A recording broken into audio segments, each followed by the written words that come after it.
Assalamualaikum warahmatullahi wabarakatuh. Nama saya Dwi Parwati dari kelas 5 BPR.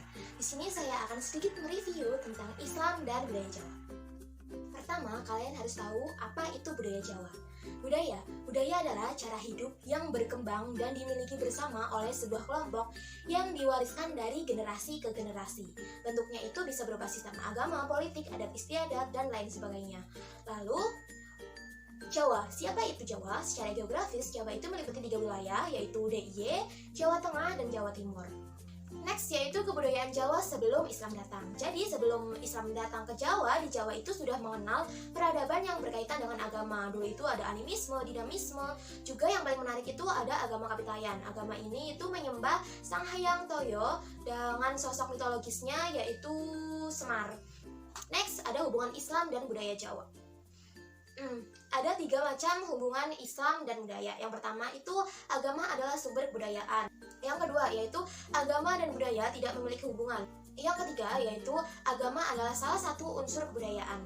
Next, juga ada pandangan Islam terhadap budaya. Ada 3 macam, yaitu pertama taslim, kedua tahir, dan ketiga menolak. Taslim atau menerima, contohnya itu seperti menutup aurat pakai batik. Jadi di Indonesia kan terserah kan mau menutup aurat pakai batik, sarung, atau kain tradisional lainnya.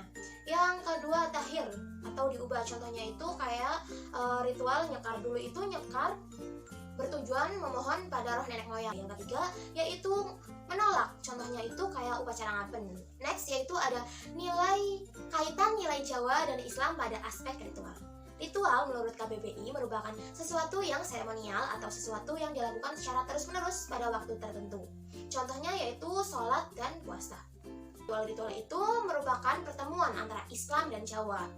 Next, yaitu ada universalisme kebudayaan Islam. Universalisme di sini dimaksud dengan membuka diri. Jadi Islam itu mau membuka diri dengan kebudayaan yang ada di dunia. Islam itu sifatnya elastis. Contohnya seperti yang saya sebutkan tadi, menutup aurat menggunakan batik dan kain sebagainya. Selanjutnya ada pribumisasi Islam. Secara etimologis berarti Islam yang diindonesiasi. Ada 3 sifat pribumisasi Islam, yaitu pertama kontekstual, yang kedua progresif, yang ketiga yaitu membebaskan. Next, ada pembagian masyarakat Jawa menurut Clifford Geertz. Jadi Clifford Geertz itu membagi masyarakat Jawa menjadi 3, yaitu santri, yaitu orang yang selalu mengamalkan ajaran Islam, priyayi, orang yang mempunyai jabatan, kekuasaan, dan kedudukan, dan abangan, orang yang tidak menjalankan ajaran Islam secara ketat, misalnya tidak puasa, tidak sholat, dan lain sebagainya. Tapi menurut Bambang Pranowo, pembagian Clifford Geertz itu tidak bisa menjadi sesuatu yang final karena masih dapat berubah. Contohnya orang yang sekarang abangan atau tidak taat Islam mungkin suatu saat kedepannya bisa jadi orang yang selalu mengamalkan ajaran Islam. Next, yaitu ada dakwah Wali Songo. Wali Songo dapat diartikan sebagai wali yang jumlahnya 9. Inti dari pembelajaran IPJ dari Wali Songo yaitu tentang bagaimana sih cara menjadikan mayoritas Indonesia sebagai muslim. Dan Wali Songo itu punya ciri khas yaitu dengan berdakwah secara bertahap atau pelan-pelan, jadi tidak terburu-buru. Uniknya, Wali Songo itu ternyata mempunyai tugas yang sesuai dengan keahliannya masing-masing loh. Contohnya itu seperti Sunan Ampel yang membuat peraturan-peraturan Islam, Sunan Gresik yang membuat pola kain batik, Sunan Gunung Jati yang mengajarkan tata cara berdoa, dan lain sebagainya.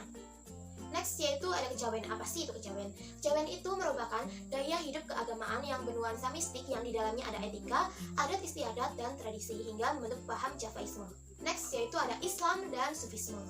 Islam itu mengajarkan kebaikan, mencintai sesama. Oleh karena itu Islam itu disebut dengan agama cinta.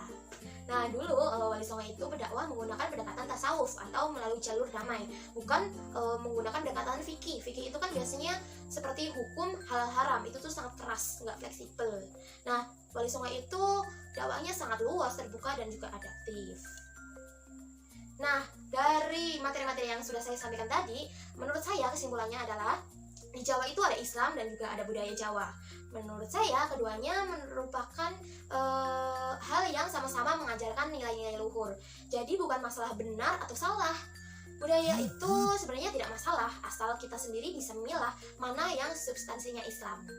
Jadi berbudaya dan beragama itu indah, keanekaragaman itu indah. Oke, sekian yang dapat saya sampaikan kali ini. Apabila ada kekurangan, mohon maaf sebesar-besarnya. Wassalamualaikum warahmatullahi wabarakatuh.